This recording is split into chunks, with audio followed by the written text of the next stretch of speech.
So yeah, this fight was great to watch. It was well, I think this fight pretty much shows that Conor Benn, he has improved, of course, but he just doesn't have the power. The Vargas fight definitely made Conor look more powerful than he actually is, because and even in that fight, he hurt Vargas, but he didn't really knock him out.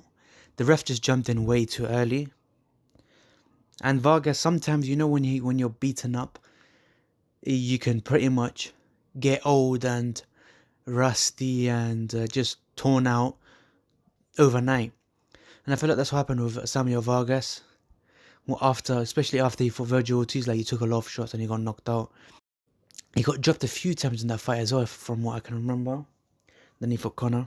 Like Conor couldn't really knock out Formula. He hit him clean a few times, and Formula didn't really go. He beat up Formula badly. This fight was a bit more different. Like Granados was running, and Conor did land a few, so there is no excuse that Conor didn't land. That's why he didn't knock him out.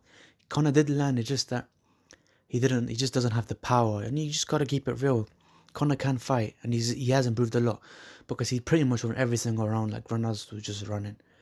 Eddie Hearn said that after Granados felt the power, he started running. I don't think that was the case. They went to win on points or survive, I guess. They just didn't want to get knocked out. And maybe the Conor Benn had the COVID 5 weeks ago, was it? So maybe that had an effect. Like it's difficult because apparently he had to like rest up. Obviously, he had to rest for 10 days, and he was sore. He said after like 5 days he was sore. He couldn't really do much. So that definitely has an effect.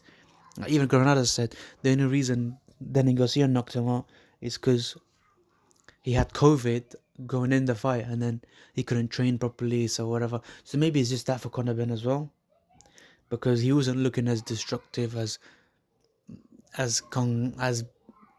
destructive. I guess I don't know. Maybe it's just Granados, because Formula he was hitting him clean and a lot, and he couldn't knock him out. So maybe it was just that. So yeah, comment down below your thoughts on Conor Benn's performance. Do you like it, dislike it, or whatever? How do you think he'll do against the big boys? Obviously, I don't know. I feel like he was getting overhyped for his Vargas fight. Comment down below your thoughts. Subscribe for more.